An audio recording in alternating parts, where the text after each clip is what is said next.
Mas. Ngapain, Mas? Kebersihan sebagian dari iman.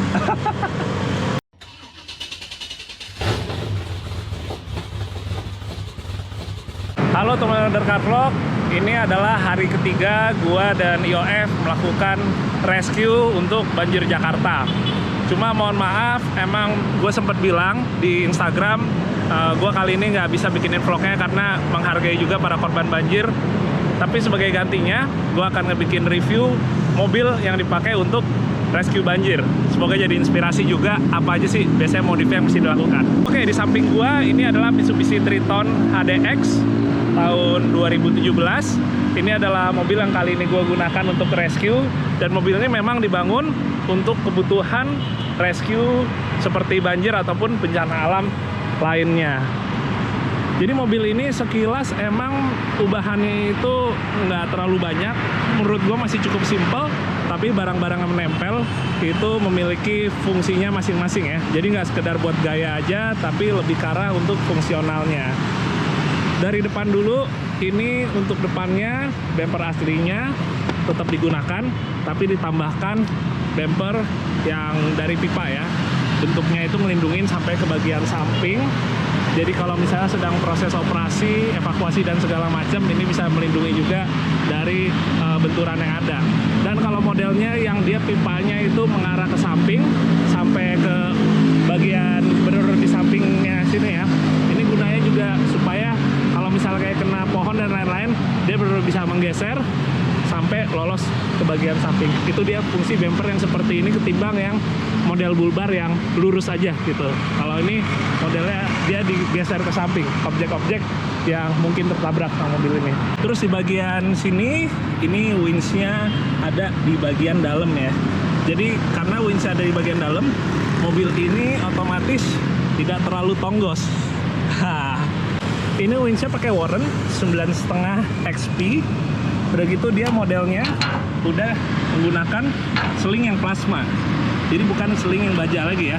Seling yang plasma ini selain lebih ringan, kekuatannya juga nggak kalah sama yang baja, dan dia lebih aman sebenarnya, menghindari resiko putus ya, bisa berbahaya soalnya. Terus udah gitu, oh ya ini di bagian untuk bumpernya ini dikasih flat border sebenarnya untuk injakan kaki ya. Untuk injakan kaki di bagian sini. Terus kalau kita geser lagi ke bagian sebelah kanan, ini dilengkapi dengan snorkel. Snorkelnya nggak cuma sekedar tempelan, tapi benar-benar bolong ke dalam menuju ke intake udara. Model di atasnya seperti ini. Ini modelnya snorkel itu kepalanya macam-macam guys. Jadi kalau model yang zaman dulu, yang konvensional, yang modelnya safari snorkel seperti ini, dia ngambil udaranya dari depan. Itu kekurangannya kalau misalnya lagi hujan, hempasan dari air hujannya bisa masuk ke dalam. Tapi kalau yang model seperti ini, dia ngambilnya dari bagian bawah sini. Relatif lebih aman. Kalaupun ada hujan dari atas juga, dia nggak akan kemasukan ke dalam ya. Modelnya jadi lebih aman. Terus yang gue suka, ini roll bar-nya ada di luar, dan bentuknya benar-benar ngikutin lekuk dari Tritonnya. Sampai ke bagian sini, ini adalah pilar B-nya yang sekaligus menjadi untuk rak ya, ke bagian pilar C-nya.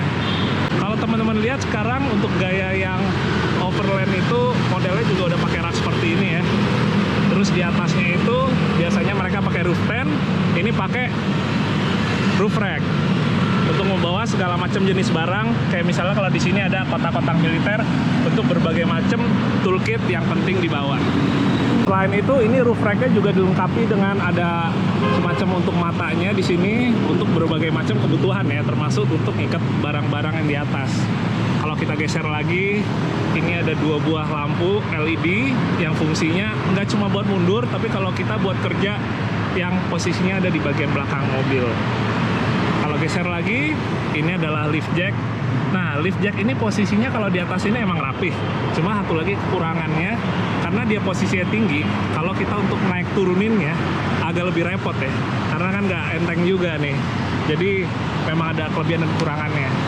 Kelebihannya memang lebih rapi, lebih hemat tempat bagian bawah, tapi kekurangannya itu dia. Agak berat ya naik turunin. Dan satu lagi, lebih limbung karena posisinya ada di bagian atas. Begitu ke bagian bawah, ini juga salah satu items yang penting teman-teman. Ini di sini ada 4 buah jerigen bisa dijadikan untuk jerigen solar ataupun untuk air bersih. Ini sekarang digunakan untuk air bersih yang kapasitasnya itu total ada 80 liter. Ini 20, 20, 20, 20. Kita coba buka belakang sambil kita lihat apa modifikasi customnya. Ini dia. Jadi ditambahkan selang. Ini sebenarnya simple ya pengerjaannya, cukup diganti dengan selang, diklem bagian sini, ujungnya dikasih untuk keran yang biasanya ada di dispenser ya. Jadi kita mau kapan aja kita mau cuci tangan segala macam, tinggal dibuka aja sini. Sangat praktis dan modifikasinya murah meriah. Terus di bagian baknya ini ada terpal untuk nutupin barang-barang. Sementara di bagian bawahnya ini sebenarnya linernya semuanya standar sih, nggak ada yang dirubah, tetap pakai bawaannya Triton HDX ini. Jadi ruangannya untuk di baknya tetap bisa dimanfaatin maksimal ya, karena barang-barang tadi itu semuanya ada di samping-samping dan di bagian atas. Begitu kita lihat ke bagian bawahnya, ini sama bagian belakang, bempernya juga udah diganti pakai model pipa juga. Bagian tengahnya dikasih plat borders untuk bagian yang injeknya ya, jadi nggak gampang baret nih bagian yang pinggirnya sini. Terus ada wingsnya juga, ini sama pakai 95 XP juga keluaran Warren, tapi beda untuk yang di belakang dia masih pakai seling baja ya. Jadi kalau misalnya yang seling baja gini kita wajib nge-winchnya menggunakan sarung tangan kulit supaya aman di tangan. Kalau di samping ini juga footstepnya udah di custom, sama persis sama bumper depan dan belakang. Dia pakai pipa warna hitam yang dikasih plat borders. Ini jadi nggak cuma buat injekan kaki, wah kaki gua udah penuh lumpur nih bekas kemarin. Tapi juga untuk melindungi bagian samping ya dari objek-objek seperti batu dan lainnya. Ini buat penerangan di depan, ini juga dibantu sama tambahan lampu LED light bar yang single row ya, jadi yang cuma satu tumpuk. Ini kalau gua lihat kurang lebih ukurannya ngambil yang sekitar 40 inci nih. Ini udah cukup terang yang ini, dan manfaatnya banyak banget untuk bekerja, baik rescue ataupun ya memang sedang kita ini ya berada di jalur off-road. Begitu kita lihat ke bagian ban dan velg, ini untuk velgnya tetap pakai velg asli bawaannya 16 inch, tapi untuk bannya udah diganti. Ini adalah salah satu ban yang favorit dipakai untuk tambang ya, untuk industri niaga. Jadi banyak yang pakai Savero yang MT ya, bukan Savero Komodo MT, karena ban MT ini dia komponnya keras. Kalau kita ngomongin ban yang komponnya keras, bukan berarti selamanya dia kalah telak sama yang komponnya lebih lembut. Kelebihan yang keras ini ya tentunya lebih awet dan memang lebih kuat ya, timbang kalau yang soft yang lebih mudah dia kembangannya itu brodol ya, atau rontok gitu. Karena dia nggak perlu digunain untuk di lumpur berat, jadi ban MT-nya itu masih oke menggunakan yang komponnya keras seperti ini. Sementara untuk ukurannya itu 245, 75, ring 16. Sekarang kita lihat ke bagian suspensi. Ini masih suspensi bawaannya Triton HDX ini, nggak ada yang dirubah sama sekali konstruksinya. Tapi shock breakernya dia udah dirubah. Ini shock breakernya pakai Peders ya, shock breaker Australia, dan dia itu bisa di setel. Setelannya di bagian bawah sini. Jadi kita bisa nentuin kekerasannya dari sekedar muter ke kanan atau ke kiri ya, kliknya ya. Itu langsung efeknya berbeda ke tingkat kekerasannya. Ini yang bagian depan, kalau yang bagian belakang itu juga sama. Ini sistemnya masih sama, nggak dirubah sistem suspensinya. Jadi pair down-nya juga masih sama bawaannya, tapi shock breaker-nya jadi ganti Peders yang adjustable. Jadi karena ini pair-nya masih sama, ini mobilnya itu tingginya masih tinggi aslinya, alias nggak ditinggiin sama sekali. Apa sih kelebihan mobil yang tingginya itu tetap bawaan pabrik? Karena geometrinya adalah geometri standar bawaan pabrik, jadi resiko terhadap misalnya as rodanya rusak segala macam itu lebih minim. Kalau mobil kita udah ditinggiin, itu udah banyak pertimbangan yang harus dirubah juga, dan biasanya tingkat awetnya itu menjadi lebih riskan ketimbang mobil yang tingginya masih standar bawaan pabrik. Ini coba gua ngeliat dari jauh untuk ngeliat tingginya secara keseluruhan ya.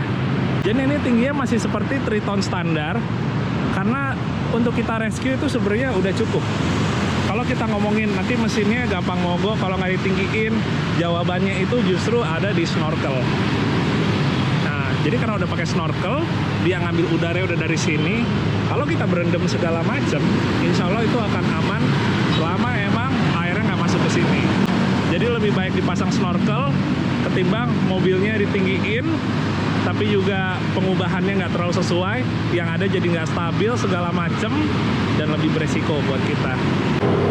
Begitu kita lihat ke bagian mesin, ini relatif semuanya masih standar. Mesin bawaannya 4D56 yang outputnya 110 HP dengan torsi sekitar 200 Nm. Ini adalah Triton HDX alias Triton untuk niaga ya, untuk bekerja. Jadi output dari mesin ini udah sangat cukup, termasuk untuk urusan kita rescue. Kita saat rescue emang nggak terlalu butuh untuk ngejar kemana-mana, kita lagi nggak lomba. Jadi dengan mesin output segini, ini udah lebih dari cukup. Buat modifikasinya, seperti yang tadi udah kita lihat di luar snorkel ya. Jadi snorkelnya ini dia dibolongin ke dalam, lanjut ke dalam box untuk intake udara. Sementara kalau kita ngomongin untuk kelistrikannya segala macam, mesin, pendinginan itu tetap masih pakai bawaannya dari Triton HDX ini. Sekarang kalau kita lihat dalamnya, nah ini relatif juga masih standar semuanya. Kita masuk ya.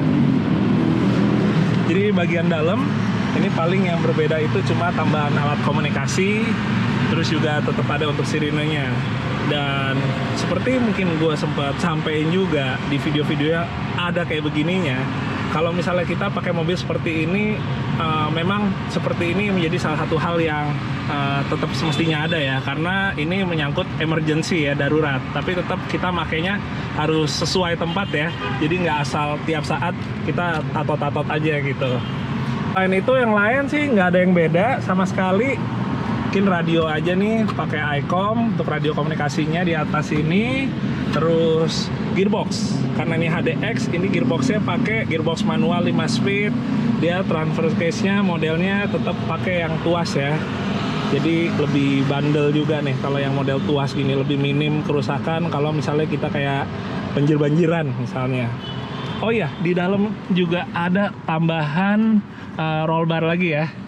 Ini di bagian yang pilar B-nya, jadi ada tambahan keamanan lagi selain dari roll bar atau roll cage yang ada di bagian luar. Oke teman-teman, sekian dulu berarti buat review mobil Triton Rescue-nya ini. Jadi tips dari gua, kalau mungkin ada yang terinspirasi juga untuk membuat sebuah mobil dengan konsep rescue car, baik itu sekedar hanya look ataupun beneran dipakai untuk rescue, saran gua adalah ini. Pertama, mobil itu adalah mobil diesel, karena diesel relatif lebih aman untuk banjir-banjiran, untuk air ketimbang mobil bensin. Kedua, mobil yang kapasitasnya besar. Kalau kita menggunakan mobil rescue, tapi kita tidak mempunyai tempat baik untuk bawa orang atau barang yang cukup, rasanya akan sedikit kurang maksimal. Nah, berikutnya jangan lupa untuk masang snorkel. Snorkel adalah salah satu hal wajib, dan pastikan bukan sekedar nempel, tapi benar-benar dibolongin dan lanjut ke intake udara.